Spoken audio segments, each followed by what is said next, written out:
steering and balance. He then immediately asks, despite the lieutenant's order, to hold on to the breach, single-handedly taking out all the targets with his rifle before going searching for further hostages. As Ray inspects the ground floor, he suddenly hears creaks on the ceiling, so he goes upstairs. On the second floor, he reloads his rifles and shoots more of the mercenaries. Once they are all down, Ray throws a smoke grenade into a room and silently enters, where he finds the last mercenary pointing his gun at the hostage's head. He slowly approaches them, but stops when the mercenary orders him to drop his rifle. Afterward, he inquires about what the mercenary wants, learning that he needs Ray's forces to pull back and a helicopter to flee with.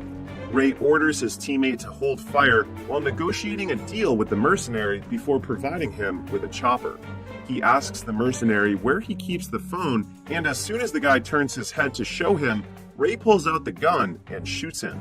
This leads Ray and his troops to a successful rescue operation as they get their target hostage secured from the mercenaries. After that, the US military aircraft transports them to Aviano Air Base in Italy, where the US Air Force has permitted them to spend their vacation anywhere inside the country. Since that is the case, Ray feels happy to be able to reunite with his wife, Gina Garrison, who is waiting for his arrival on their base. They will finally get the opportunity to spend time together and enjoy the holiday by going to a coastal village in Italy located on the Amalfi Coast. Once Ray and Gina reach their destination, they immediately drop themselves at a hotel to get some rest. The following day, when Ray wakes up, there is a letter from Gina telling him that she is going out to get something for their breakfast. While waiting for Gina to return, he goes to take a bath when suddenly 2 mercenaries appear from within the room and abduct him. Soon after, Ray discovers he is being held captive by a bunch of mercenaries while strapped to a chair. Martin Axe, the leader of the group, eventually appears in front of Ray and confronts him about the involvement of the US military in their objective to take hostages. Ray remains silent, so Martin presents him with Gina, who is also abducted by them, and presses him once more for information about who gave him the heads up to intervene in their hostage-taking in Mombosa. But Ray still refused to disclose anything, claiming he was merely following orders and had no idea who might have tipped him off. In light of this, Martin brutally murders Gina in front of him, who promises vengeance after witnessing the act. But before he can do anything, Martin already takes his life. And yet, Ray wakes up later at the Rising Spirit Technologies laboratory, where he is in an experiment led by the head scientist, Dr. Emil Harding. Harding is taken aback when Ray regains consciousness and remains stable, so he and his colleague, KT, immediately visit him. Once inside Ray's room, Harding explains to him that the US military usually lets RST take over disabled military veterans and other military patients so that the cutting-edge biotechnology here can cure them. But Ray's case is exceptional because he was the test subject of their experimental nanite technology, which brings him back from the dead. This makes him the first successfully resurrected RST human subject of the RST's Bloodshot program to have his whole bloodstream replaced with nanites. This piques Ray's interest, and he demands Harding to break down every aspect of nanotechnology for him. After showing him the operating room and saying they work on developing methods to increase the speed and strength of the military's armed forces, Harding then brings Ray to his private laboratory room and suddenly slashes his hand to demonstrate the nanites. He reveals that the nanites are helping his body recover from injuries, and it can also make him stronger. However, Harding cautions Ray that his nanites can run low, so they need to be recharged regularly to keep them from wearing out and causing him to die again. As the demonstration is over, he brings Ray to the rehabilitation center, introducing him to fellow patients like former U.S. Army Ranger Marcus Tibbs, who enhanced his sight with ocular prosthetics, and former Navy SEAL Jimmy Dalton, who engineered his feet. Even though Ray has already met KT, a female ex-swimmer for the United States Navy, Harding introduces her again, saying that KT's enhancements are her larynx and trachea, which allows her to breathe through clavicle-mounted respirations. Later at night, Ray struggles to sleep because he dreams of Gina and Martin and gets out of bed. He goes to the rehabilitation facility to work out, but stops when he sees KT taking late-night diving. They chat and both decide on having a drink to relieve themselves from trouble sleeping. While imbibing, Ray unexpectedly hears the music Martin played while killing them, and he is immediately taken back to the moment when his wife was murdered. This prompts him to leave the RST and seek revenge for Gina's death by killing Martin. He hacks into RST's system with his nanites and utilizes the information to pinpoint Martin's precise location. When Ray learns that he is in Budapest, Hungary, he doesn't waste much time getting there and killing everyone connected to Martin, including the security personnel. Meanwhile, Harding observes Ray on the RST computer screen, witnessing firsthand how effectively Ray dispatches his targets. It is then revealed that Harding plots on making the Bloodshot program successful and eliminating every former associate who betrayed him, using Ray as his weapon. Therefore, he issues an instant order to KT, Tibbs, and Dalton to take Ray back to the facility. Once Ray returns, Harding puts him to sleep and orders Eric, his co-scientist, to begin resetting his nanites and alter his recollection of Gina's death, replacing the person who kills her from Martin to a person named Nick Barris. KT protests this plan of Harding, but he ignores her and even threatens to shut her enhancements down if she tries to get in the way.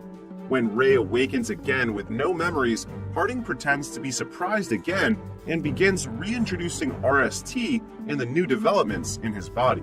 As Harding continues to speak, Ray starts recalling Gina's death, in which he accuses Barris of kidnapping and brutally killing her. Livid, Ray leaves the RST again and follows Barris to East Sussex using his nanites. However, as Harding observes Barris's hideout via computer, he becomes suspicious seeing an unfamiliar man conversing with Barris. So he asks Eric about him and learns that he is Wilfred Wiggins, a skilled programmer and an open-source contributor to many of his innovations, including the nanites. This alarms Harding and KT, but their worries escalate when they find out that Wiggins is ordered by Barris to come here because Barris can't stop panicking, knowing that Harding will send someone to kill him. He forces Wiggins to place an electromagnetic pulse bomb that can incapacitate Ray in the room. Wiggins then sets it in motion and hands Barris the remote, telling him to wait until the EMP bomb is fully charged before detonating it. Once Barris fully notes the instruction, he orders Wiggins to leave and return to his office. Harding immediately orders Ray to stay away from the place, but something is intercepting their signal. Meanwhile, Ray finally reaches Barris's office and starts accusing him of the murder of his wife, which makes Barris confused, explaining that he is not involved with the murder and the RST is probably lying to him. But with his rebooted memory, Ray refuses to believe Barris and unhesitatingly shoots him. He then attempts to leave the office when suddenly Wiggins activates the EMP bomb using the other remote control. As a consequence, Ray's nanites shut down, breaking his connection to the RST. When Ray falls to the ground, Wiggins immediately takes him to his office, where he uses higher voltage to wake him up and make his nanites function again. Once Ray awakens, Wiggins clarifies that he is not an enemy and proves it by taking off the bonds on his hands. Seeing that Ray is persuaded, he flips the lights back on and keeps eating his noodles while introducing himself to Ray and boasting about his extraordinary coding abilities. He also makes it clear that he is under duress to work for Barris. As Wiggins continues, a slew of conflicting recollections suddenly strikes Ray, in which the identity of the person who murdered Gina blurs. Ray then tells Wiggins about it, and Wiggins explains that RST resurrected him so they could manipulate him and kill every defector of Harding's creation. Now that Ray has figured out the truth, he attempts to return to the RST facility to take down Harding. But Wiggins refuses to release him, claiming that Harding will just take control of Ray and modify his memories to make it look like Wiggins was the one who murdered his wife. Ray then cuts his hand to release several nanites, showing it to Wiggins and asks him to reverse engineer the nanites since he is confident in his ability to reprogram anything. Meanwhile, thinking that Gina is probably alive since his memory has been manipulated, Ray leaves for a while to track her down with a phone Wiggins gives him that can connect to a satellite and make the search easy. On the other hand, having lost contact with Ray, Harding presses Eric, demanding him to fix it. Eric, stressed out and frightened, finds the car Ray is riding. Harding then instructs him to tell Tibbs and Dalton to follow it. Concurrently, Ray finally finds out that Gina is in London and immediately visits her place. He rings the doorbell and Gina opens the door for him. It is a shock to Ray that she is still alive, but it comes as an even bigger shock to him when Gina says they broke up 5 years ago. She has put the past behind her and begun a new chapter in her life with her loved ones. Ray gets confused at first, but when he sees a child approaching Gina, he suddenly gets silent and leaves without saying goodbye to her. As Ray drives back to Wiggins' office, Tibbs and Dalton find him and intentionally crash their vehicle into Ray's car. Ray jumps out of the car immediately, but Dalton quickly electrifies his nanites by shooting him. Dalton then attempts to fire again, but Ray exerts all his strength to recover his nanites and throws a piece of steel at him. Afterward, Ray flees the area while Dalton grunts in frustration as he cannot catch him. Pissed off, he orders Tibbs to find Ray's location before he drives off to get him again. Tibbs then activates every tracker in the sky, and once he tracks him down, he signals Dalton and keeps providing pins detailing Ray's whereabouts. Dalton catches Ray on the road, but both of them are driven over by a truck, and Dalton's robotic legs break. Conversely, Ray's cybernetic upgrades keep him from ever getting hurt. Ray then rushes over to attack the vulnerable Dalton, but Tibbs thumps a jackknife across his back, rendering him unconscious. Afterward, they take Ray back to the RST laboratory to reset his nanites and modify his memories. After re-establishing contact with Ray and seizing control over him once more, Harding orders KT to capture and kill him to prevent the exposure of the Project Bloodshot, but KT refuses to follow his order. However, Harding deactivates her enhancements and reminds KT that he has the means to eliminate her at any time if she ever again refuses to cooperate. He then activates her enhancement again, and KT has no choice but to do his command in capturing Wiggins. Soon after landing in London, KT gets a call from Eric informing her that Wiggins is in the Monteverde in Soho and has brought guards with him. KT then takes mental note of Eric's detailed description of Wiggins and patiently awaits his arrival at the front door. When she finally spots him emerging from the building, she launches her strategic attack by borrowing a lighter from him and blowing smoke right at his face until he passes out. KT then knocks off Wiggins' guards to ensure that no one would stop her from capturing Wiggins.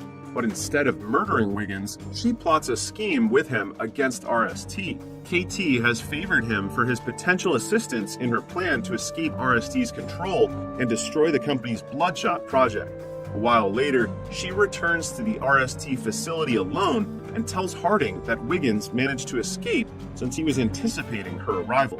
She then places the responsibility on Eric, saying he was careless in his search for Wiggins, leading to Harding's disappointment. Having exhausted all other options, Harding implements his backup plan, which entails giving Eric strict instructions to implant in Ray's memories that Wiggins must be killed. This prompts KT to storm out of the laboratory and immediately proceed to the control room, where she disrupts Ray's reprogramming process. She alters the sim and connects it to Wiggins' computer to let him do the rest. On the other hand, Harding quickly realizes that KT has tampered with the simulator and rushes to the command center to stop her. But it's too late. Wiggins has already gained access to the RST administration and takes complete control of the awakened Ray. In preparation for Harding's arrival in the control room, KT suits up in body armor laden with smoke grenades. Once inside, Harding makes another attempt to use his remote to shut down KT's rebreather, only to find that he has been locked out. KT throws the smoke grenade at him and runs out of the command center. Afterward, she initiates phase 2 of their operation and destroys the RST technologies using canisters. Meanwhile, Harding informs Dalton and Tibbs that KT has gone rogue and Ray is awake and offline, and commands them to find Ray, shut him down, and eliminate him if necessary.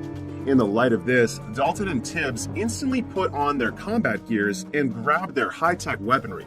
Tibbs tracks down Ray with the help of the cybernetic eyes monitoring system, while Dalton is on the mission of bringing him to heel.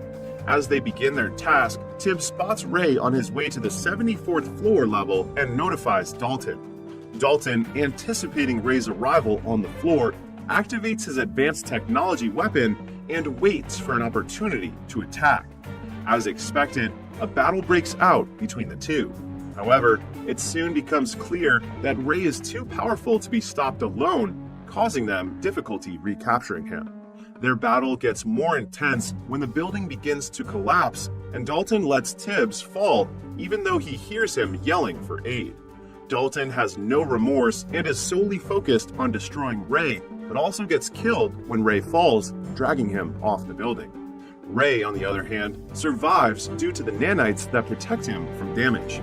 Afterward, he prevents Harding from driving away by throwing Dalton's artificial leg extension in his direction. This causes Harding to get out of the car and pull out his modified weapon to fire at him, trying to wear off the nanites in Ray's system. But Ray does not worry about him getting killed and proceeds to walk toward Harding. That forces Harding to reload his gun with a new grenade launcher and fire at him again. He expects that Ray will finally stop since his nanites levels are depleting. However, Ray is eager to eliminate Harding despite knowing he can almost put himself at risk of death once the nanites in his body overclock and get destroyed. He pulls the pin on a grenade that the nanites disassembled and detonates it just as Harding manages to choke him, ensuring their mutual demise. After a while, Ray wakes up and sees Wiggins sitting beside him, who manages to bring him back to life. Wiggins also enhanced Ray's physical endurance, making his nanites completely independent. The movie ends with Ray getting a fresh start in life with his new family, Wiggins and KT.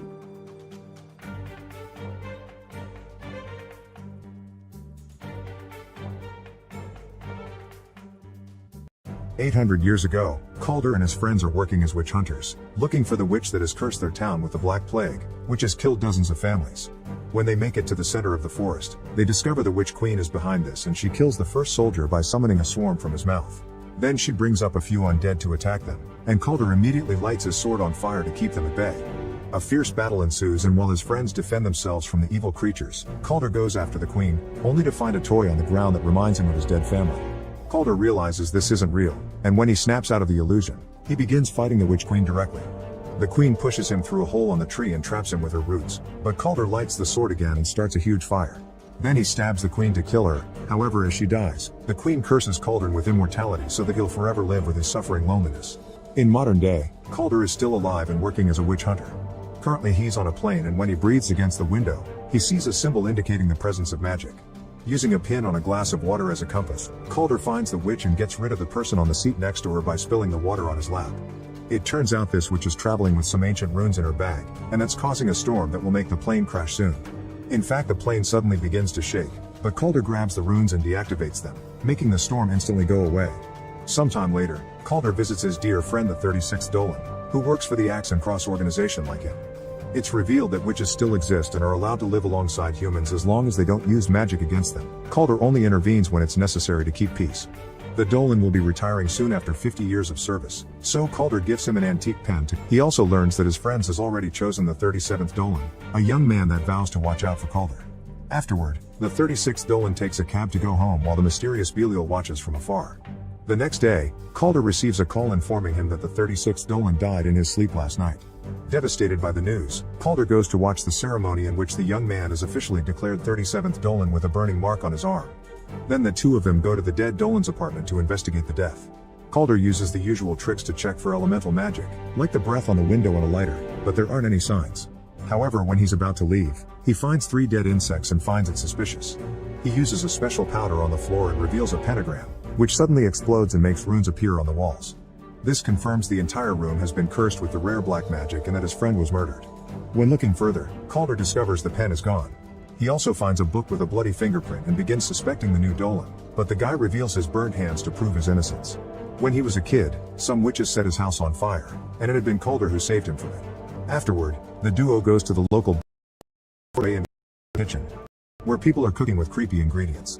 The powerful witch Max is there selling illegal uppers and tries to escape with a cloud of butterflies when he hears them, but Calder blocks his way by capturing the butterflies in a jar.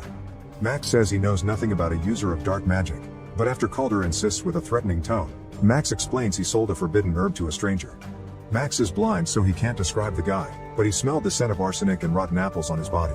This gives Calder the idea the killer is in a funeral parlor near an apple tree, so he sends the Dolan home for his safety and goes to investigate alone.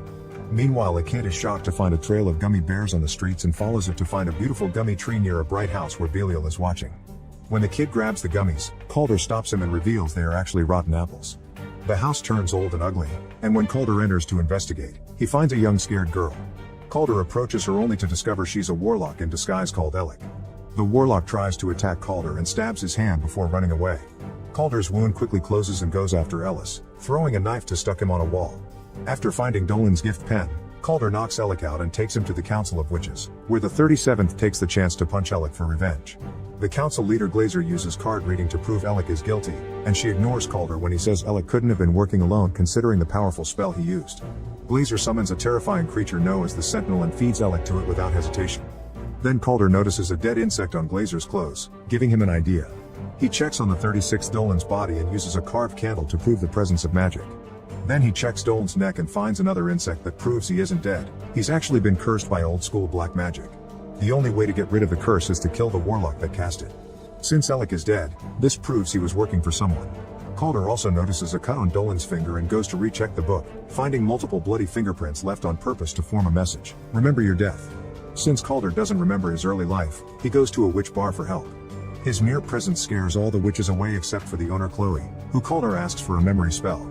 Chloe is hesitant to help a witch hunter because he hunts her kind, but she accepts when Calder explains it's for the sake of a friend. She proceeds to put a memory potion inside a cherry, and when Calder eats it, he suddenly finds himself in the cursed woods, seeing his own charred corpse kneeling on the ground.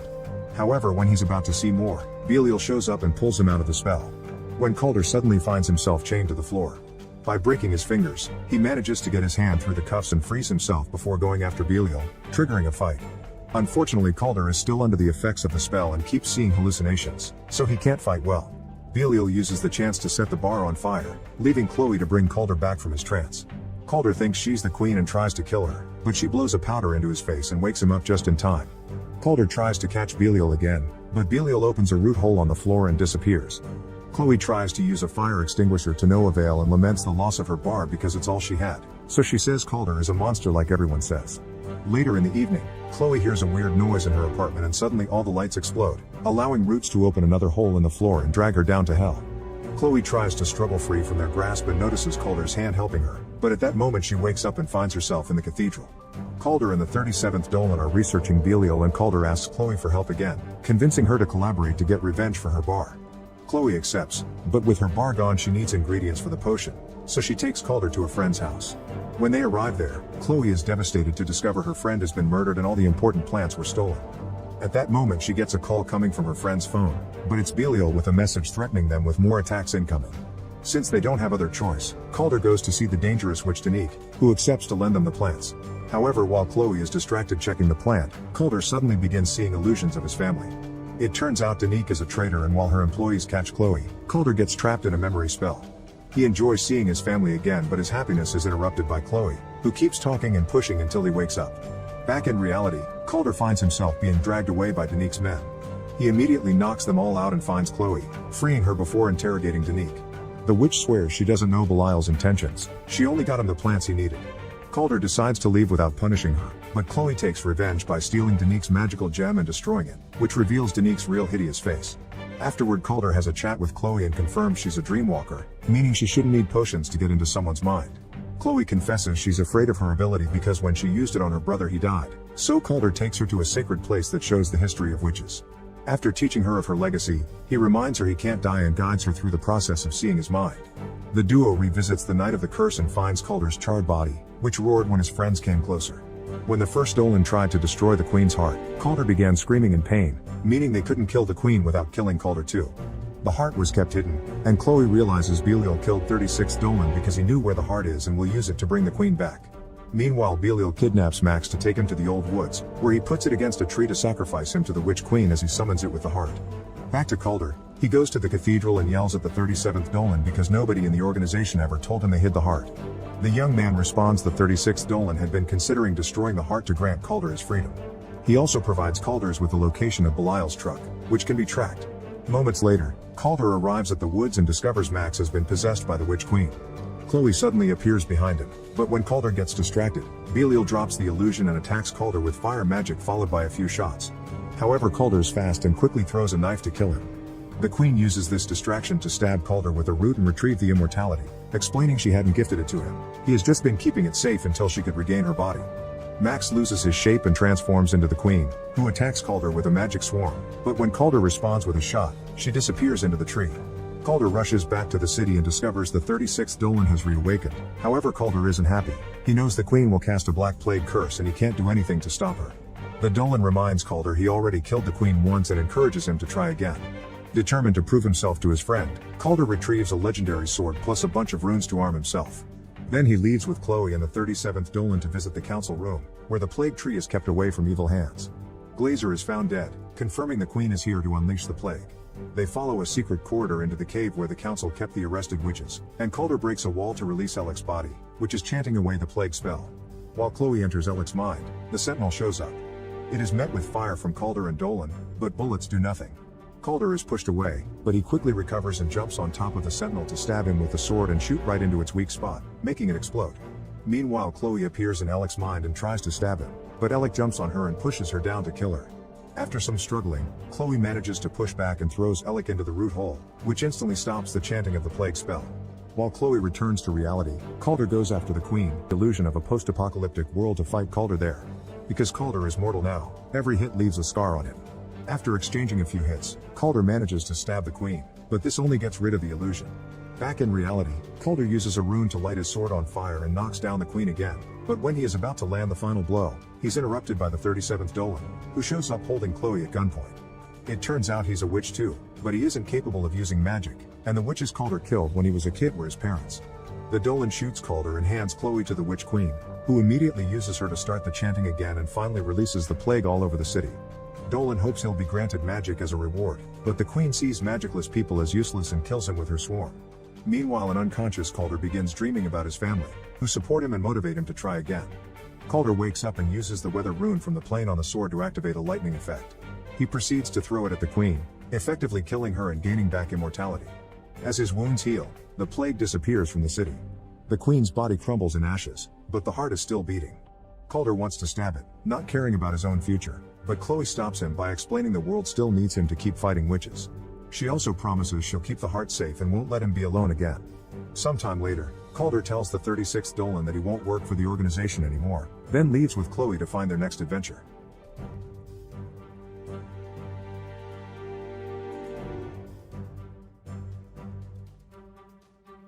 Steve Rogers is a small, skinny kid who constantly gets bullied by those around him. It's the middle of World War II and he decides that he wants to enlist in the military to help out.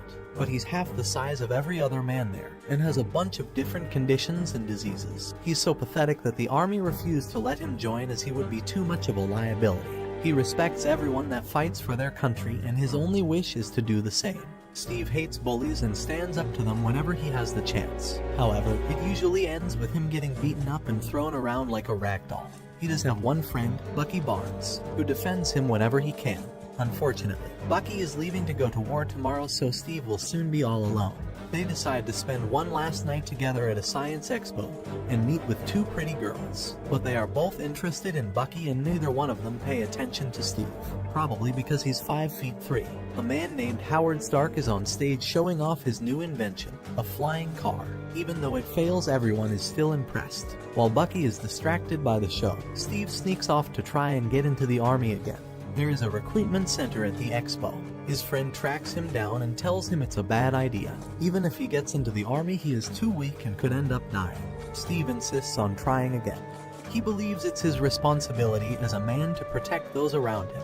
A strange doctor overhears their conversation, and when Steve tries to enlist, the doctor enters and starts asking him questions. He finds out Steve has applied to join the army over 5 times and wants to know why he wants to kill Germans so badly. Steve explains that he doesn't want to kill anyone and just hates bullies. The doctor decides to give the skinny kid a chance and approves his enlistment form. Meanwhile, a German man named Johann Schmidt is trying to build weapons of mass destruction.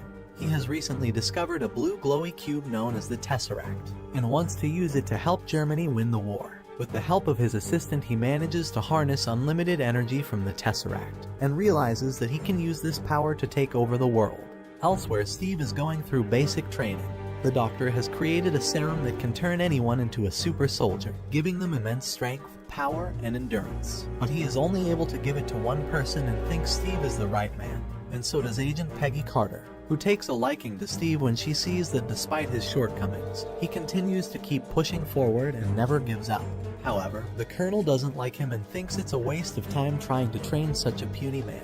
To use the serum on Steve would be like throwing money down the drain. Steve starts to wonder why the doctor wants him to be a super soldier when everyone else is clearly so much better than him. The doctor explains that it is because Steve is a good man, who only wants to help others even though the world is horrible to him. His muscles may be tiny, but his heart is big. The day of the procedure arrives and Peggy takes Steve to a secret facility, hidden underneath an antique store. It is filled with doctors and nurses who are ready to inject him with their juices. He takes off his shirt and enters a weird-looking machine. The Colonel watches from above with some of his colleagues. Howard Stark is also there working with the doctor. The machine closes and the procedure begins. He gets injected with the serum, but he starts screaming out in pain. Peggy yells out to stop or he will die. Before Howard can turn the machine off, Steve tells him not to, and says that he can do this. The procedure continues, and when it is finished, the machine doors open, revealing a fine specimen of a man with juicy muscles. He is no longer a weakling and everyone is shocked. Suddenly, a man in a suit steals a vial of the serum and shoots the doctor before running away. With his last dying breath, the doctor reminds Steve to always be a good man. Steve chases after the thief as fast as he can, surprised that he is now able to run super fast without getting tired and can jump over fences with ease. He starts jumping from car to car until he lands on the vehicle the thief is driving. While trying to shake Steve off, the driver crashes the car and is forced to continue on foot. He takes a hostage and shoots at him, trying his best to get away. When he runs out of bullets, he disposes of the hostage and gets into a high-tech submarine. But Steve is so powerful now that he is able to catch the submarine and the thief with ease. Realizing he doesn't stand a chance, the thief ends his own subscription to life. Before dying, he says 2 words, "Hail Hydra." Hydra is a German organization that wants to win the war and take over the world. Schmidt is their leader, and he has been busy creating a super weapon, capable of decimating every country on Earth, even Germany. Schmidt wants to create a new world where Hydra is in control. When some German soldiers find out what he is doing, they don't like it, but he deletes them before they have a chance to warn anyone. His assistant, Zola, starts to worry that Schmidt has gone crazy. When Steve finds out about Hydra, he wants to go after them. The Colonel doesn't want him and says the procedure was a waste. Steve is just one man and there's nothing he can do for them. Feeling defeated, After Steve some starts to struggling, work as a Chloe performer, manages to push back dressing and in throws red Alec into the root hole, calling which himself instantly stops the Captain chanting of the plague He spell. entertains people While all Chloe over the returns to country, reality, providing Calder goes them after the around Queen, the world. delusion of a He becomes post-apocalyptic famous world and to even fight gets Calder his own there. comic book. Because Calder is mortal now, Steve isn't every happy hit leaves a with scar his on life and him. feels After like exchanging a he's few doing more hits, to help. Calder One manages day, to Peggy comes to one of his shows the and world to Steve fight gets Calder his there, own comic book. because Calder is mortal now. Steve go and deal with Hydra, but out of 200 men, only 15 returned. The rest were killed or captured. Steve realizes that his best friend Bucky was one of the soldiers that were captured and he wants to get him back. But the Colonel isn't interested. He says it would be too dangerous and he doesn't have enough men. Steve decides he is going to go and get Bucky back all by himself. Peggy and Howard help by flying him to the Hydra base. When they arrive, Steve jumps out of the plane and parachutes to the surface. He gets into the base by sneaking into a truck and slowly makes his way to the prisoners without getting spotted. But Bucky isn't there with them. The prisoners all rush out of their cell and start to attack the Hydra guards, even stealing their own weapons to use against them. It doesn't take long for them to get control of the base. When Schmidt sees this, he pushes a self-destruct button that will destroy the base in 6 minutes, giving himself and Zola enough time to escape. After searching the base, Steve manages to find Bucky, who is happy to see him. He is surprised to see that Steve is now 6 feet tall and built like a white Ronnie Coleman. When the timer reaches 0, the base starts to explode. Steve bumps into Schmidt and punches him in the face. The two fight and Schmidt is able to knock the super soldier to the floor. It is revealed that many years ago, Schmidt took the super serum himself. However, it wasn't fully completed yet and had terrible side effects, making Schmidt all red and deformed.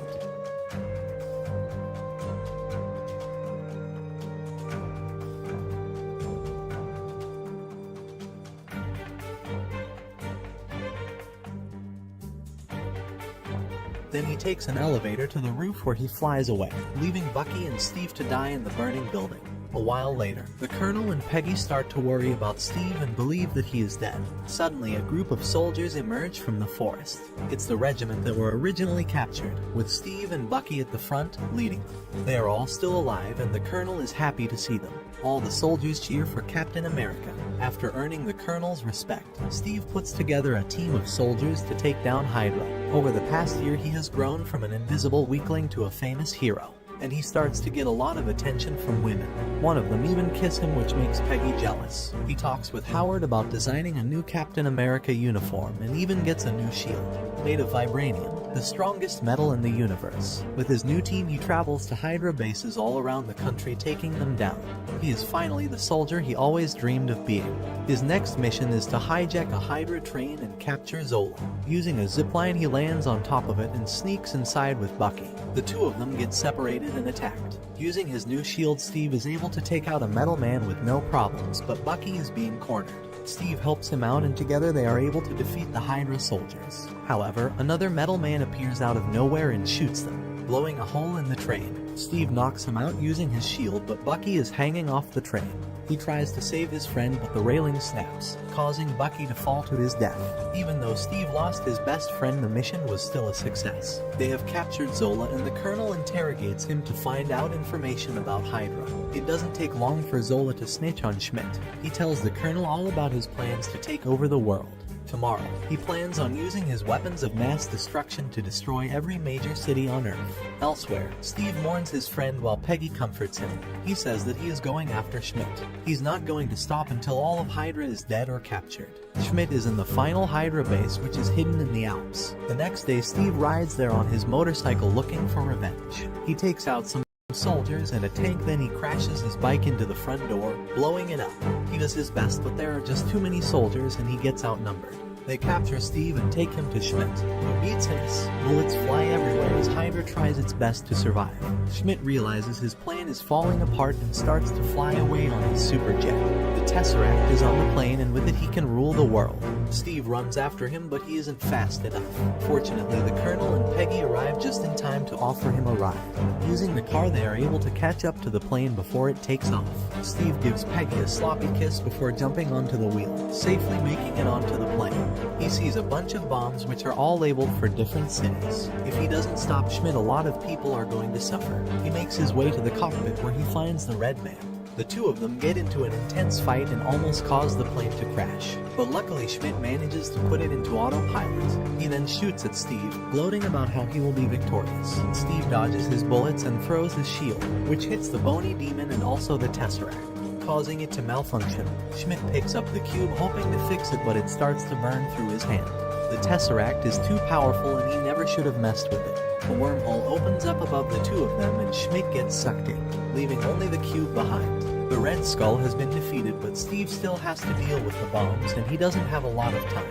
He realizes that he is going to have to crash the plane. It's the only way. He talks with Peggy over the radio and explains everything to her. She's really upset as she enjoyed their sloppy kiss earlier.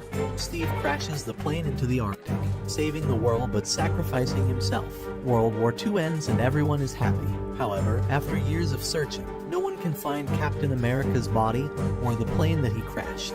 It got lost in the ice, until 66 years later when his body was found frozen. And surprisingly, he was still alive after all this time. After being unfrozen, he wakes up in a hospital in New York and is greeted by a cute nurse. He quickly realizes that something isn't right and tries to leave the hospital. When he realizes it was fake, he runs into the street where he is shocked by what he sees. He was in the year 1945, but now all of a sudden it is 2011 and everything is different. A black guy in an eye patch comes along and explains to Steve that he has been asleep for almost 70 years. The movie ends with Steve realizing that this is all real, and his old life is gone.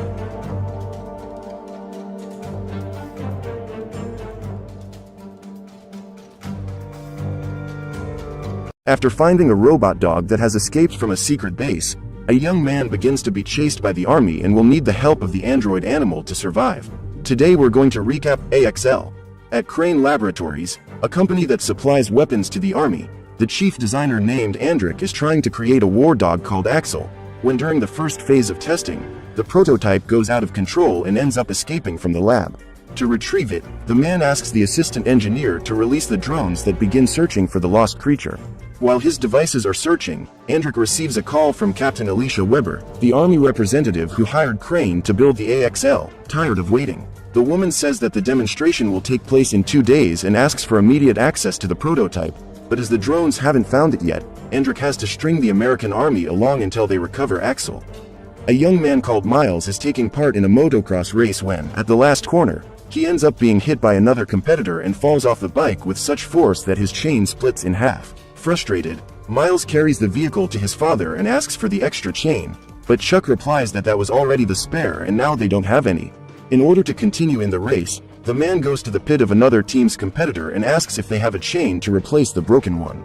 Even though they are rivals, Sam, the driver who knocked Miles down, agrees to help and asks one of the employees to deliver the object, but the team boss refuses to help, saying that he only has one left and that they will need it for the next race. At a loss for what to do, they return to the pits while being followed by Sarah, one of Sam's team members who has decided to pick up a hidden chain and give it to Miles on her own, allowing him to fix the bike for the next race. After the start, Sam stayed in the lead for most of the time, until as they neared the end, Miles managed to overtake him and take first place, winning the last race of the day. After the dispute, Chuck and his son are storing the tools in the van when Sam shows up to invite the young man to a party at his house. As he has to work the next morning, Miles refuses the invitation and Chuck waits for his opponent to leave to try to convince his son to go, because according to him, Sam's father has a lot of contacts, and if they manage to make friends, maybe they can get a sponsor so they don't have to ask for chains next time. Convinced by his father, Miles goes to the party where Sam and his friends are doing stunts and broadcasting everything live to show off in front of everyone. Sam takes an industrial blowtorch and asks his friend to burn it while he sets fire to an abandoned car, but Miles doesn't feel comfortable and decides to go somewhere else while no one is looking. From the pool, Sarah sees the young man leaving and decides to go after him, finding him in the garage with Sam's motorcycle collection. After staying late at the party with the girl, Miles goes home and starts washing his bike on the sidewalk when Sam passes by and invites him to record some videos on the track. Even though he's sleepy, the young man accepts and does several maneuvers one after the other. But when he decides to take a break, Sam is responsible for distracting him while his friends open the bike's tank and pour in several cans of energy drink. Unaware that he has been sabotaged, Miles starts the vehicle and goes for another maneuver, but when he reaches the end of the ramp, the bike stops working and he ends up losing control during the jump, crashing to the ground. While Miles rides in pain, Sam only cares about the recording and leaves as soon as he realizes that the images are good, leaving only half a gallon of gasoline and some clothes for the young man. Even in pain, Chuck's son gets up and empties the tank, putting in the new gas and trying to start the bike, but while he's doing everything he can to get it started, he hears strange sounds coming from inside an old container and decides to go closer to see what's going on. Frightened, Miles approaches apprehensively and enters the metal structure where he meets Axel, who marks him as the new target. Desperate, the young man runs to the motorcycle and manages to start it, driving away as fast as he can, but instead of leaving, the genius has the idea of going back to see the creature again, and is surprised by it. With almost half a ton of steel rushing towards him, Miles speeds up as fast as he can and uses the abandoned buildings to try to lose Axel, causing the creature to hit a truck. Even so, the cyberpunk dog is still after him and Miles decides to jump down a ramp, causing Axel to activate Boost to try and catch up with him in the air. Because of this, the dog ends up making a mistake and flips over at an absurd speed, crashing into some hardware. From afar, Miles hears Axel's sounds of pain and decides to go closer to see what has happened, finding the robot badly damaged and with a steel beam through its shoulder. As the young man approaches, Axel becomes even more stressed and his self-destruct protocol begins, but with less than a second left, Miles manages to reassure the android dog, which cancels the explosion. With the creature calmer, the young man pulls the object through his arm and is automatically put on Axel's list of trusted people, who send his software to the young man's cell phone. Looking at the application, Miles sees that the dog needs maintenance and takes it into the container, spending the whole night repairing it with a kit and some parts from his own motorcycle, as well as using the rest of the gasoline to refuel it. Able to walk again, Axel gets out of the container and starts sniffing Miles, who decides to take his muzzle off. Finally free, the dog asks to play and starts running around the abandoned buildings with the human, but while they're having fun, the crane drones manage to locate them and one of the engineers suggests deactivating the robot. Observing his creation's interaction with the human, Andric realizes how many things Axel has learned from the young man and decides to leave the two of them alone for a while longer, connecting the cameras in the dog's eyes for monitoring. At home, Sam is watching the video they made the day before when Sarah shows up asking for the exact location of where they left Miles, going to the abandoned building to look for him. As soon as he hears the girl's voice, Axel goes into defense mode and rushes towards the vehicle, jumping on the bed and breaking the truck while trying to hit Sarah. Desperate, Miles runs towards the two and manages to calm the dog down, making it see the girl as part of the team. After this, the trio are camping when Sarah says that Axel must have been created by the armed forces and tries to convince Miles that they should return it, but the young man argues that the robot is full of bullet holes in the bodywork and that they weren't taking good care of it, so he has no intention of giving it back. Back in Crane, the engineer begins to check the young men's data and discovers that they both have financial difficulties, suggesting that they will accept any amount they offer, but Endrick insists that they should leave them with the robot, as it learns new things every second it spends with humans, greatly advancing the research work. The next morning, Axel unhooks Sarah's truck and the three of them set off for town, but as no one can know about the dog, Miles covers it with a tarpaulin and starts to fuel up the vehicle. While the young man scavenges coins from the glove compartment, Axel hacks into the pump system and releases the fuel, filling the tank without them having to spend a penny. To top it off, the robot hacks the ATM and makes it spit out all the bills inside, giving them more than $1,000 and forcing them to flee before they attract the attention of the police. At home, Sarah's mother asks Sam if he knows where her daughter is and the young man shows her location in real time, offering to go there himself to see if she's alright. Unaware that Sam is coming, the girl takes Miles and Axel to an abandoned building where she usually does graffiti and tells them that the robot can be hidden there. Impressed by the drawings, Miles asks Sarah to show him some more of her art and the girl decides to graffiti a feather, which ends up making Axel assimilate the figure with Crane's symbol and start projecting a sort of instruction manual on the wall.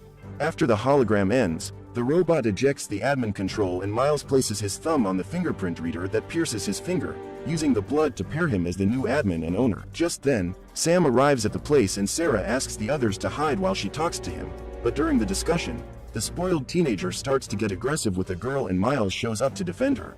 For no reason, Sam starts making fun and tries to punch him, but the young man manages to dodge and Axel jumps on the aggressor.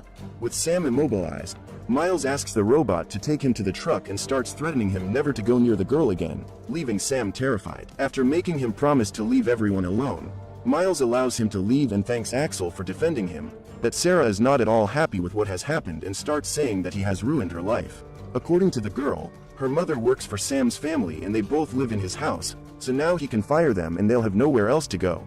Understanding the complexity of the situation, Miles asks her to go after him and try to apologize, but Sarah rejects the idea and says it's better that they resolve the Axel situation first. She suggests they go home and tell Chuck what's going on, but for some reason Miles decides to leave the robot alone even though Sam knows its location. At home, the two explain to Chuck everything they've discovered about the dog, while Sam takes his friends to do a live show of the robot for everyone. With a gallon of fuel, the young man starts whistling and manages to get the robot's attention, but as Miles has asked him not to hurt Sam, Axel doesn't take any aggressive action. Apprehensive, Sam asks his friend to record, while he makes a trail of gasoline in front of the dog. Wondering where this is going, Endrick sends two teams of agents to rescue Axel, but they are still a long way off and will take more than 2 hours to arrive. Back in the abandoned building, Sam throws a ball in the dog's direction to get him to come closer and picks up the blowtorch to burn the gasoline. Analyzing the object, Axel manages to identify that it is a weapon, but still does nothing to defend himself, standing still while the two approach. At home, Miles asks his father what they should do and he suggests that they return the creature, but while they are arguing, Sarah sees Sam's live and interrupts them saying that they should go back as soon as possible, making the young man leave and leave the admin key behind. With no one to stop him, Sam turns on the blowtorch and sets fire to the gasoline, which explodes right under the robot, damaging the system and putting it into safety mode. With what little energy he has left, Axel communicates with the two via cell phone and gives them the location of a workshop where they can start cleaning and repairing. After working all night, the couple manages to reset the robot's circuits, which programs a system reboot for 2.5 hours from now, leaving them with nothing to do. While the two wait, Chuck is visited by one of Crane's agents who threatens him to enter the house and search it. After confirming that Miles is no longer there, the man asks if Chuck has seen the admin key and he replies that his son's things are in the garage, leaving the agent to search, while he takes the device from the table and hides it in a safe place. With that done, Chuck takes his bow and manages to overpower the employee, disarming him and handcuffing him to a chair. From headquarters, Hendrik sees that his agent has been captured and goes into a state of denial, but the engineer is tired of being ignored and takes advantage of the moment of distraction to send an email to Alicia telling her everything that has happened. Unaware that he has been betrayed, Hendrik manages to track down Axel and sends his remaining units to capture the three, but while they are searching for the humans, the reboot is completed and the robot begins to attack them. To defend themselves, the agents fire high-voltage weapons that try to overload the dog, forcing Miles to jump on top of the soldier and allowing Sarah to surrender all of them. With the battle over, Axel begins to remember the latest events and goes into hunting mode, abandoning his administrators to go after Sam. Unaware of the danger he's in, Sam stops at the gas station with his friends and is soon overtaken by the dog, who is watching everything from the roof, but soon realizes that something is wrong and manages to leave the place before being attacked. So the young man goes straight to a party and starts broadcasting everything live when the cameraman sees Axel on top of the trailer. Panicked, everyone runs for their lives, while Sam decides to hide under a vehicle, but ends up being spotted and does his best not to be crushed by the robot's footsteps. While he's trying to dodge, Miles and Sarah arrive on the scene and distract Axel, allowing Sam to run up to the flamethrower and use it to defend himself. However, the torch runs out of fuel after a few seconds and the robot can attack again, forcing Miles to jump in front of it to save the bully. Hearing his admin's voice, Axel finally manages to calm down and comes out of hunting mode, but before they can leave, they are met by drones that stick to the robot's body, electrocuting its bodywork and leaving it incapacitated. As Sam flees, Crane's agents appear and handcuff both Axel and the humans, knocking them out and taking them to their laboratory. Without access to the prototype because of the key, Hendrik asks Miles where the access is and shows Sarah tied to a chair, saying that if he refuses to cooperate, neither of them will get out alive. At that moment, he orders the engineer to bring the girl to them and creates a force field around her, warning that if she leaves the delimited area, Axel is programmed to attack without mercy. Desperate, the girl runs out of the box and manages to grab a flashlight without getting bitten, using the light to draw a feather like the one she made on the wall. Even reprogrammed, Sarah's movements make the robot remember them again and break free of its restraints, allowing the humans to flee while it confronts Hendrik. Despite being its creator, the man no longer has any control and runs outside, where he is surrendered by the armed forces. Thinking they've come to help, Hendrik says they're on the same side and warns them that Axel is still inside, but the men don't listen and handcuff the chief designer, making him realize he's been betrayed. Inside, Miles manages to reach his motorcycle and says goodbye to Sarah, who decides to give herself up, staying behind to distract the enemies. Sacrificing herself for the man she loves, the girl surrenders and is captured for interrogation. But while the soldiers put the handcuffs on, Miles takes advantage of their distraction and jumps out of the building, fleeing in a northerly direction while the army uses helicopters and other resources to catch up with them. While fleeing through the mountains, Axel begins to scan the terrain and discovers that they are heading straight for a cliff and that if they don't stop in time, they will fall more than 180 meters. Even so, the two friends don't give up and accelerate as fast as they can, suffering a nasty fall into the abyss. When he gets up, Axel realizes that Miles' arm is broken and decides to sacrifice himself to save the administrator, saving all the data in the cloud and activating the self-destruct, while running towards the helicopter. At this point, the drones reach the robot and begin to electrocute it, but Axel doesn't give up and continues to lure the aircraft away from Miles. When he gets to a safe distance from the young man, the dog starts the countdown and stares at the admin for a few seconds, then turns towards the helicopter and detonates it. After the explosion, the soldiers surrender Miles and decide that they need compensation for all the risk they have suffered, paying for a scholarship for the two of them at robotics college. Living together, the two adopt a husky puppy and go for a weekend at the beach, but during their break, Miles receives an envelope from his father containing the administrator key and decides to touch the fingerprint reader, causing the application to be installed on both their cell phones and activating the assembly module. What did you think of this movie?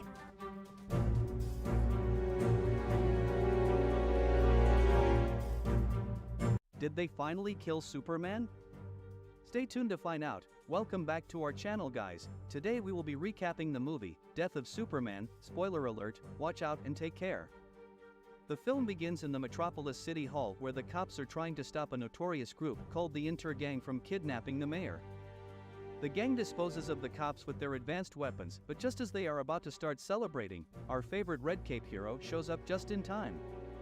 Superman flies in and single-handedly stops them in their tracks. He defeats the gang and their leader Mannheim and heroically states that no one tears his city apart and gets away with it. Later Cyborg discovers that the gang's armor was designed by Apocalypse Technology, so he offers to take it to his father who knows this stuff, for further information. During an interview with the Daily Planet's reporter Lois Lane, Superman presents the rocket that brought him to Earth from Krypton, and in it they find a Kryptonian crystal with information. Superman activates the crystal and a man appears in a hologram claiming he is a Kryptonian AI designed to assist Kal-El and also keeping the history of all Kryptonian bloodlines. Later Superman flies Lois Lane back to the Daily Planet and then flies off. Then she enters the building. Inside the office Lois Lane bumps into fellow news reporter Clark Kent, who she apparently is in a relationship with. Lane asks to meet Clark's parents and Clark reluctantly agrees, leaving Lane wondering if there really is something else she could find out about him. Later at Star Labs, Cyborg, Dr. Stone and Dr. Irons are investigating the Intergang's piece of armor. Dr. Irons discovers the armor has traces from both Apocalypse and Earth, making it stronger. This type could only be made by Star Labs, Wayne Technologies, or even worse, Lex Luthor. Following this, Superman confronts Luthor, who is confined to house arrest, but he denies any involvement. Meanwhile, a Superman's fan, Captain Hank Henshaw, leads a team of astronauts aboard the space shuttle Excalibur when a boom tube sends a meteorite heading towards the shuttle. Elsewhere, Lex Luthor arrives at his Lex Towers in a bearded disguise where a doctor takes off his house arrest tag, which he mysteriously mounted with pieces of kryptonite in his lab. Luthor has gathered a team of the best scientists of this generation. From there he watches as the team in space is preparing for the incoming asteroid, which seems to have something inside of it. As Henshaw waits for Superman's rescue, the shuttle is destroyed as the other scientists are scattered out into space while Henshaw's body remains unaccounted for. The meteorite crashes into the Atlantic Ocean. As it is monitored by Luthor's underground research facility, Luthor sends a deep-sea exploration team to trace the crashed object and they encounter Atlanteans. However, both groups are destroyed by a strange creature that emerges from the wreckage. Luthor is fascinated by the creature, which survived the catastrophic entry into Earth, and he wonders if he could finally be competition for the Red Cape hero. Later Cyborg reports to the Justice League about the Excalibur incident with only 3 bodies recovered, and Aquaman says his guards are investigating the impacted area. Superman also learns that Flash told his girlfriend about his real-life name and plans to marry her, but Superman is worried about the dangers involved if he tells Lois Lane his secrets. Later that night Clark takes Lois Lane to have dinner with his parents. Clark is afraid his dad is sharing too much information with Lane, while his mom starts to share about the girls who have broken Clark's heart before. Later as she leaves, Lane is afraid Clark is holding too much from him, but Clark assures her all is well. The following day at work, as Clark is planning for lunch with Lane, he receives a report from Wonder Woman about an attack in a town by a strange creature. However, Clark declines since he has a date, but asks Diana to call him in case the League needs him. The alien wrecks the town, killing the cops, but the Justice League arrives tardily to help. In fact, the heroes soon discover the alien is not their normal villain, since he easily defeats them, forcing Batman to ask for backup. Elsewhere, Lex Luthor is creating an army using alien DNA, and he plans to use the new alien monster in town as a specimen. Meanwhile, Clark and Lois are on a date where he reveals there really is something he is hiding from her. He reveals he is Superman, but Lois bursts out in laughter. However, she soon finds the reality in it, since Clark is always on time. He writes captivating stories about Superman, and he also never sweats. Lois Lane soon turns to receive a call from Renew News team informing her about the ongoing monster situation in Metropolis, which has already taken down half the Justice League. When she turns back to notify Clark, he is long gone, leaving behind a note outlining his last secret, which is he loves her. Superman arrives on the battlefield to find his team all busted up. All the citizens watch the news to see if he meets the challenge. As the fight rages through Metropolis, Luthor notes the creature, now termed Doomsday by Lois Lane, is a killing machine programmed to wipe out entire civilizations. The monster defeats Superman, and Lex Luthor arrives wearing a battlesuit to join the fight. He asks Lois Lane to keep the camera rolling, aiming to become Metropolis' true protector, but he is defeated and Superman saves him. The monster is about to kill Superman, but his girlfriend Lois Lane appears and confronts the monster, which now turns towards her. The monster heads to kill her, but Superman summons his remaining strength and charges at him. He breaks its neck with his punch, killing it, but unfortunately, the monster had in turn sunk its alien claw in Superman, fatally wounding him. Lois runs to Superman and notifies him he just killed the monster and saved everyone. In her arms, Superman reveals he was truly lucky to have met her before he closes his eyes, leaving Lois teary-eyed and the Justice League members in grief. The news reports the incidents of Superman's death as the citizens watch in disbelief. Later, in a state funeral, the Metropolis City Mayor honors Superman as a hero and a friend to Metropolis while everyone mourns for him. The mayor also honors the Justice League members alongside Lex Luthor, who also gives a speech about how he misses Superman and his late-night visits at his balcony. Later, Superman's parents welcomed Lois into their family. Superman's top fan Bobby also mourns Superman and wonders why they had to take a hero like Superman and leave him around. At Star Labs, Luthor is cleared and tries to gain custody of Doomsday's body for a Project Cadmus, but he is denied. Suddenly, Superman's rocket starts itself up and flies off. Later, news reporter Jimmy takes Lois Lane to Superman's mausoleum, where they find his coffin open. They see a dark figure resembling Superman fly away, and the movie ends. In the post-credits scene, Dr. Irons appears forging Superman's logo onto metal armor. Elsewhere in the North Pole, Superman's ship lands and a Superman figure appears amidst a forming ice crystal structure, and finally a robot resembling Superman flies high above the Earth, bringing the movie to a somber end. Thank you for watching, guys. Please remember to subscribe to this channel for more animated recaps.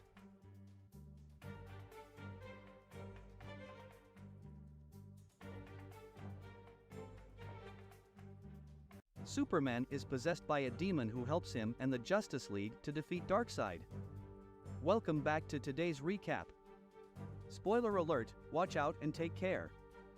In the beginning of the film, John Constantine is lying in bed with his girlfriend Z, the couple of new members of the Justice League, and now they are at the headquarters. The girl is very concerned about her new profession and John calms her down. They wanted to go to bed, but Batman announced over the loudspeakers that all the heroes should come to the hangar. Their Superman explains to the new arrivals what is happening at the moment. He even shows the Team Apocalypse, Darkseid's home planet. He tells them about Darkseid's first invasion of Earth and claims that it was because of the first attack that the Justice League was formed.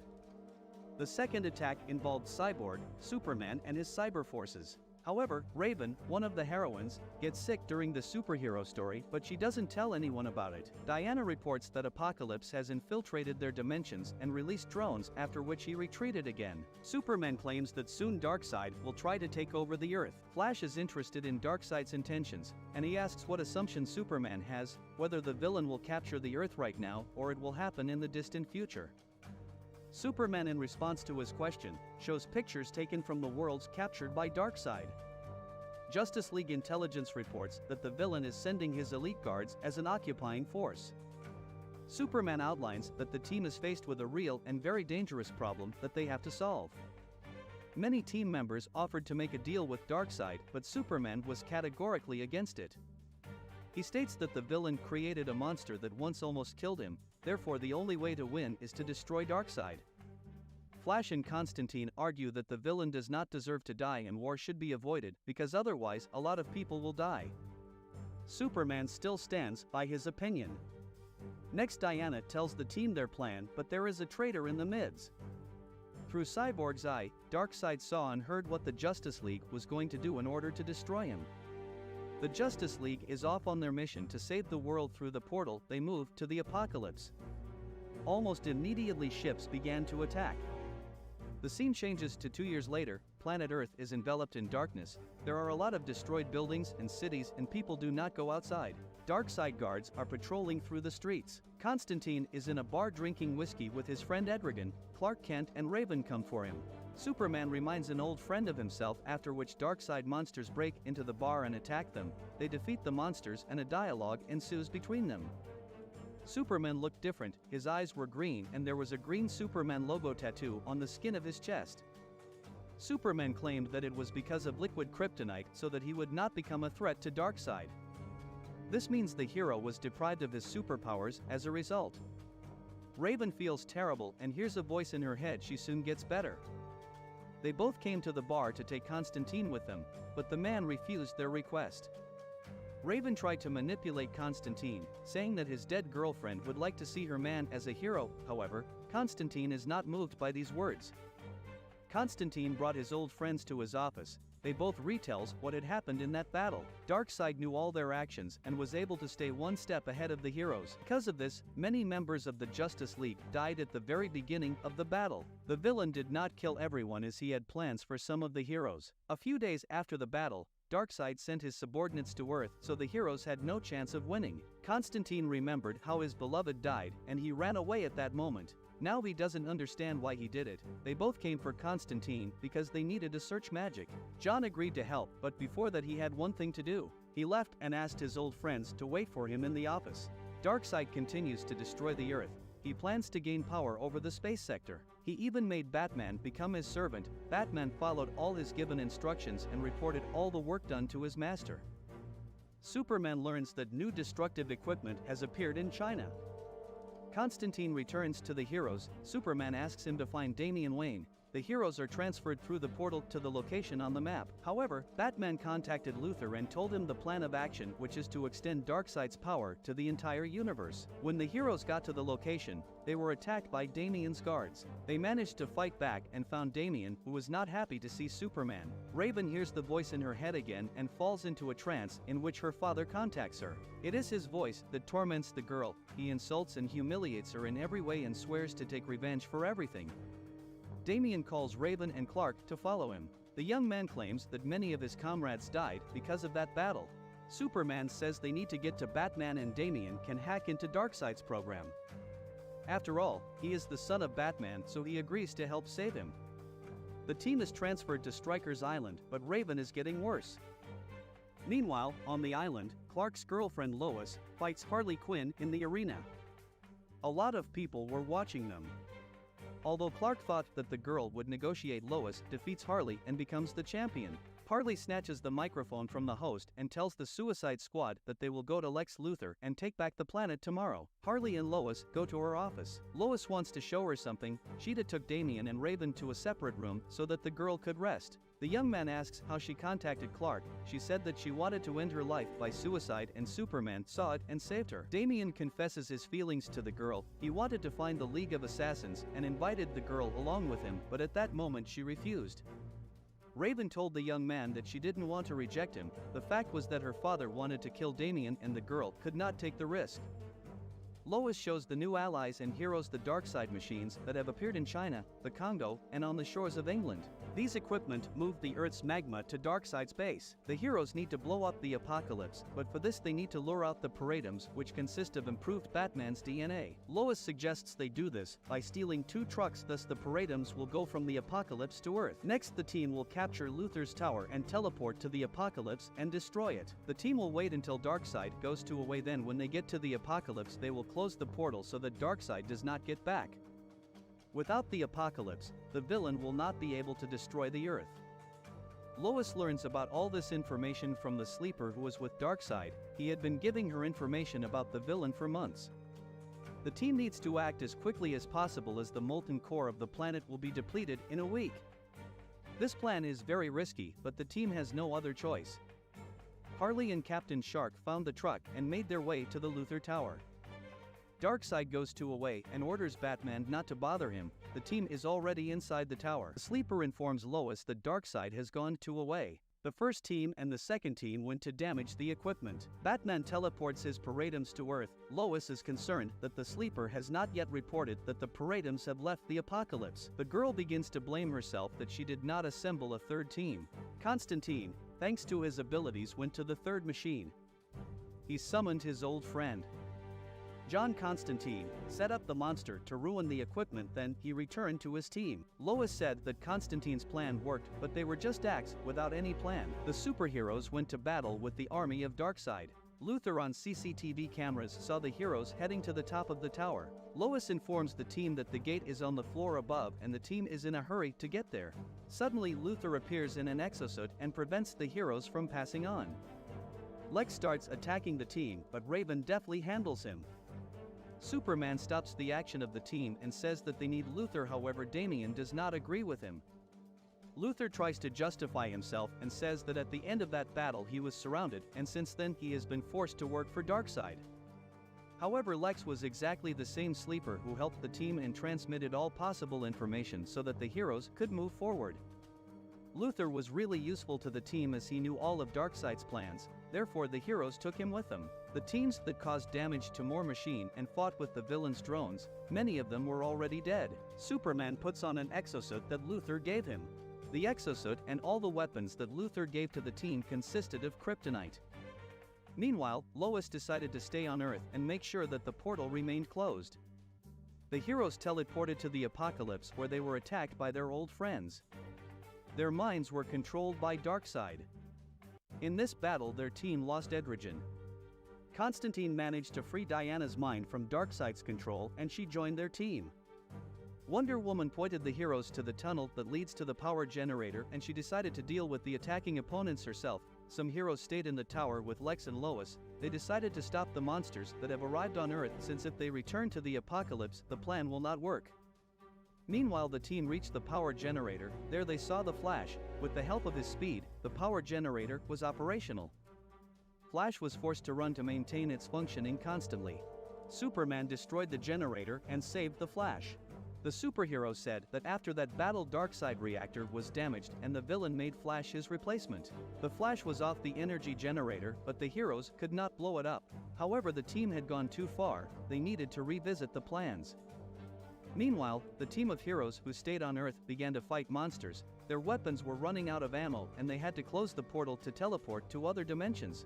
Heroes on the Apocalypse faced a laser attack indoors. Raven created a protective dome but she couldn't hold it for long. The girl could not restrain herself and her strength burst out. However, she repelled the attack of lasers and fell to the floor from exhaustion. As it turned out it was her father who wanted to get out. Suddenly the team notices the cyborg's body. It was taken apart and mounted to the wall. Their former colleague is now a servant of Darkseid as a source fence. Darkseid ordered him to capture the heroes alive to watch their punishment. Constantine uses magic to free the cyborg and all the other heroes from Darkseid's control. Superman tries to pull their friend out of the wall but Cyborg hurried to stop him. As there is little left of the superhero's body. He wanted to warn them about something but Batman appeared and Darkseid came with him. Superman rushed to attack but Darkseid destroyed his exosuit and threw the superhero aside. Darkseid through Batman's mind presses on the sore topics of Constantine and Damian. The young man hears his own father calling him a burden and pulls out his kryptonite sword. He tells Batman to kill him if he really thinks he is a burden. Darkseid orders Batman to destroy Damian and the superhero gets off his chair and activates attack mode on him. After that the chair starts shooting laser at the superheroes. Batman himself began to fight with his son. He is much stronger and smarter than the young man but when it was necessary to strike the last blow Batman remembered how as a child a loaded pistol was held in front of his face. Suddenly the hero took control of his consciousness and struck Darkseid. The villain got angry and decided to strike back but Damian stood in front of Batman and took the hit. The young man was down but saved his father's life. Raven sees this and can't control herself. Because of this, her father is closer to getting out.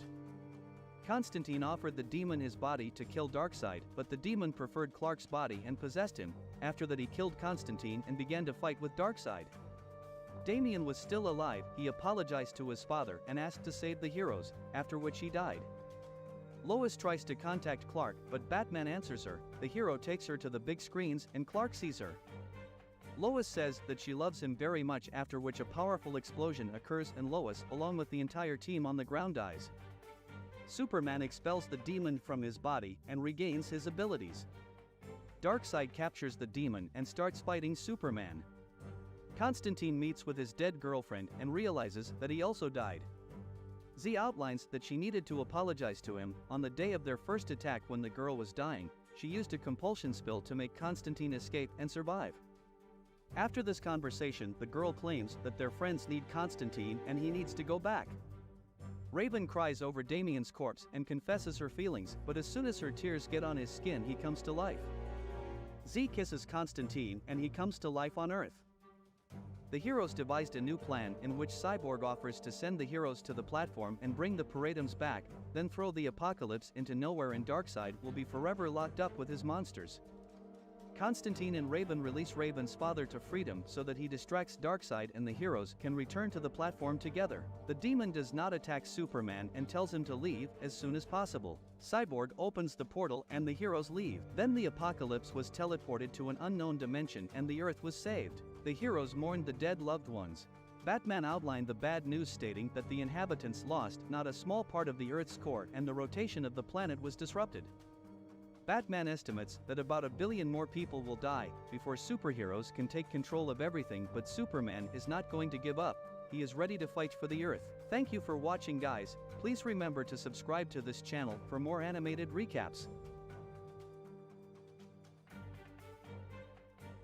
Mirror Master stole Batman's plans and used them to disable the Justice League members.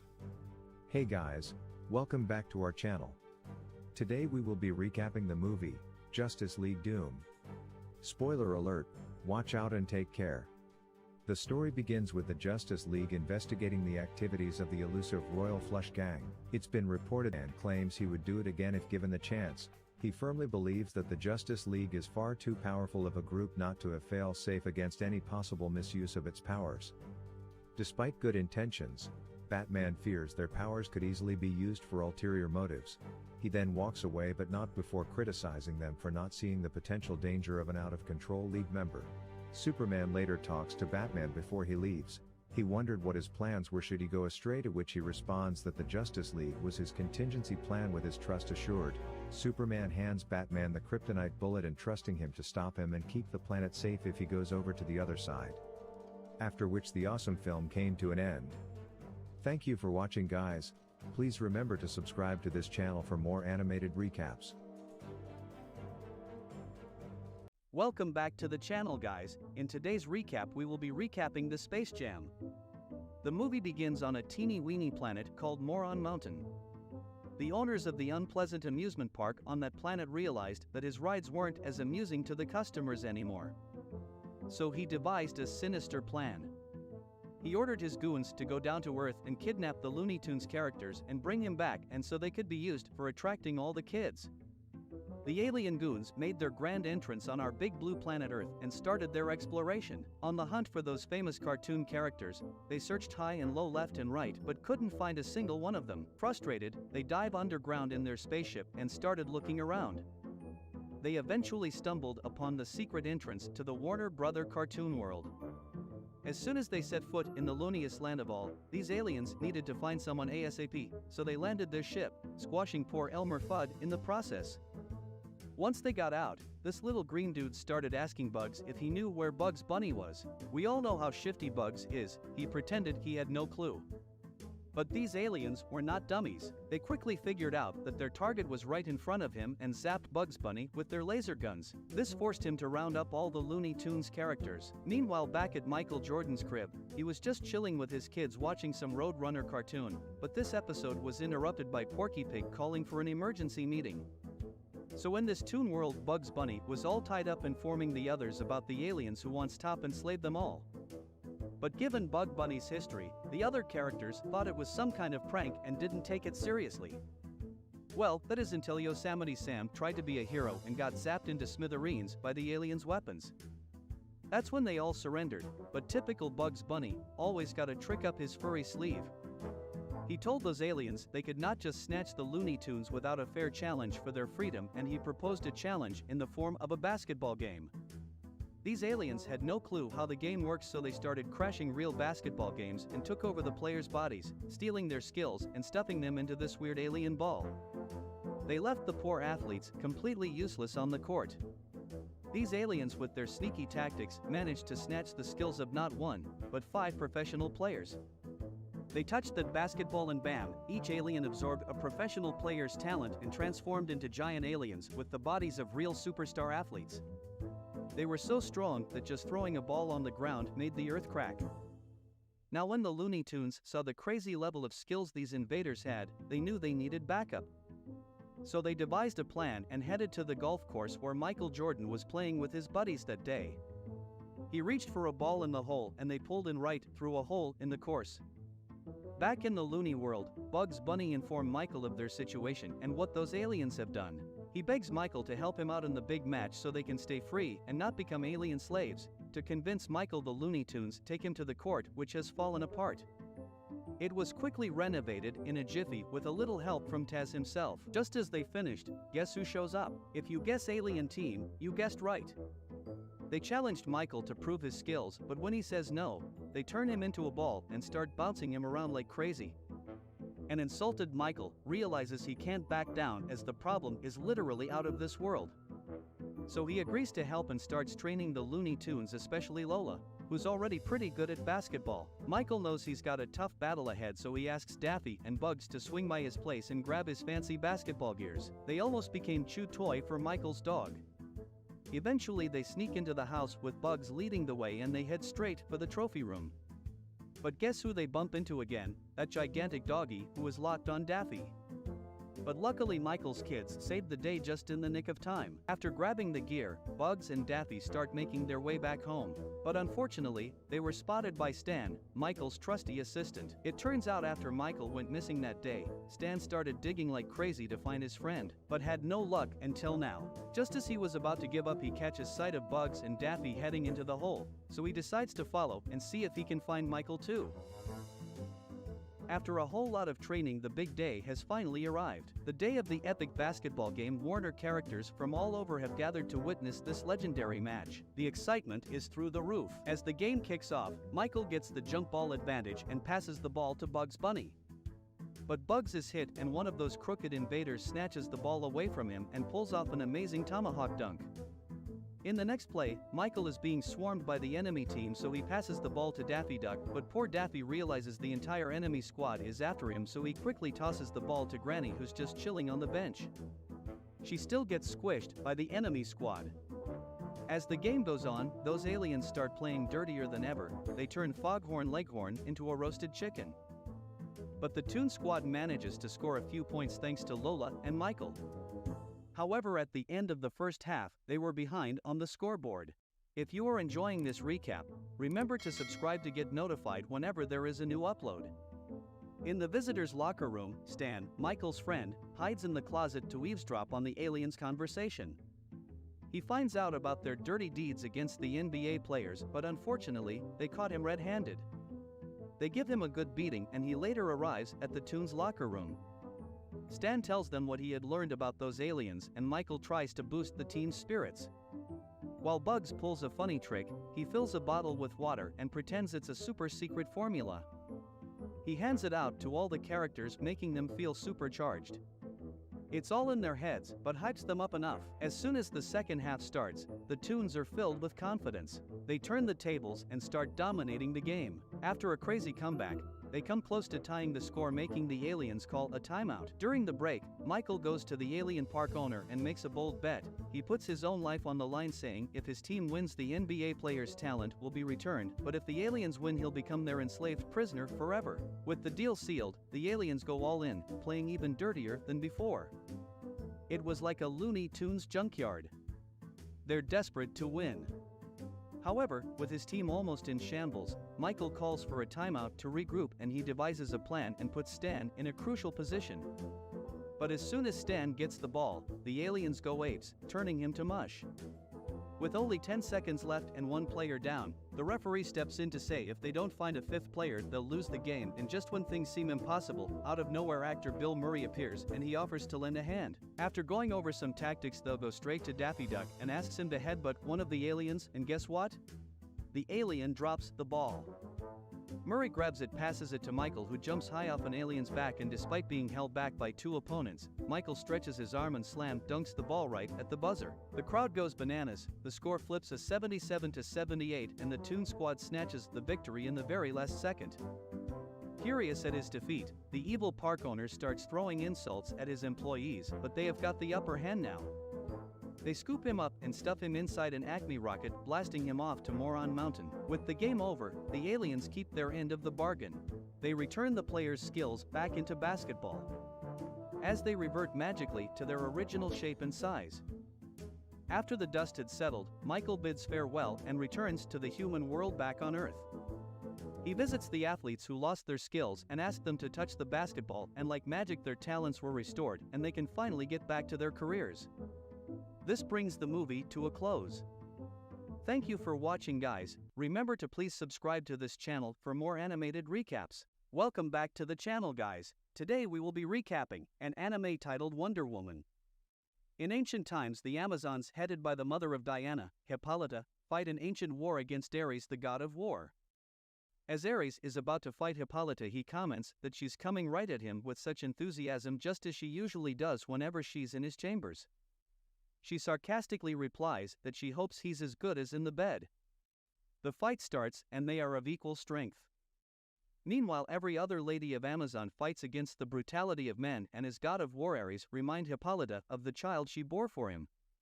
She tells him she didn't give birth to the child as she was forced into birthing him by Ares.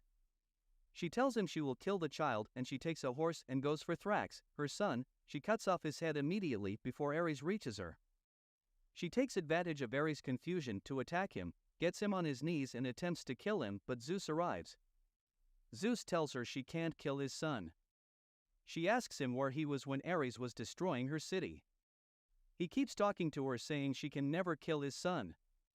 When Hera, the wife of Zeus and mother of Ares, arrives, she apologized to Hippolyta as for the way Zeus was talking to her. However, Hera gives her the opportunity to take Ares as a captive. She binds him with a chain that withholds his powers and tells her she can now control Ares. Hippolyta argues that her people have been destroyed and her city is gone, so what's the fate of her people? Hera says she has compensation for them and she will take them to a distant island where they will be able to hide from men forever. Hera offers Hippolyta the island of Themyscira. Hippolyta goes there and she molds a child out of the sand and she gives it life with her blood. A child she named Princess Diana. For years, the Amazons stayed on the island in isolation, retaining their young looks. Diana is now more mature and she practices with Artemis. As the duel continues, she wins the fight and she tells Artemis that she is weak, but Hippolyta comes out to tell Diana that when they were fighting, Artemis was among the best warriors. Artemis says she wishes for her opportunity to show her skills again, but Hippolyta prays that they will never have a reason to fight or entertain men again. Diana responds asking why can't they entertain men. She says that men might have changed, and if they can they should relate better with them. Diana's best friend Alexa, an avid reader, also says that she wishes they could get involved with men again, even if it's for no other reason than getting more books. To convince Diana that men are the lowest of the low in the world, Hippolyta takes Diana to prison. As they enter the inner part of the prison, she shows Ares to Diana. As Diana sees him, she shivers. Ares says the shivering is necessary and says Hippolyta can't hold him captive forever. Hippolyta leaves with her daughter. On Earth, an American squadron goes to war with an opposition team. As they throw the bombs, Hippolyta feels the sound in her country. She looks into the mirror that connects them to Earth and says it's only when she touches that mirror that she misses the world she came from. She looks at the mirror and Artemis convinces her not to touch it. The fight in the airspace gets tougher and Captain Steve Trevor's plane gets damaged as a result. Hippolyta touches the mirror at about the same time and the island shows. Steve sees it, tries to land his damaged craft there, but ends up landing in the water. He walks towards the stream where he sees several Amazon females having their baths. He watches in amusement until one of the females throws a spear at him. He tries to escape the females chasing and he falls into the water. He swims until he gets to another side of the mountain. On the other side, Artemis tells Diana that Hippolyta has instructed that she returns home, but Diana refuses the advice and goes to find Steve. She sees him and they fight. He comments about her strength and she knocks him down and binds him. She takes him home and he wakes up tied to a chair. Hippolyta tells him she has a question for him, but Steve says he won't answer any question. But Hippolyta tells him he doesn't have a choice. She uses the lasso of truth to determine if the Americans have plans for them. He tells them America doesn't know their country exists and he's only there by mistake. Artemis asks to kill him, but Hippolyta says Steve didn't do anything to them and they deserve to send him back to his world and they have to choose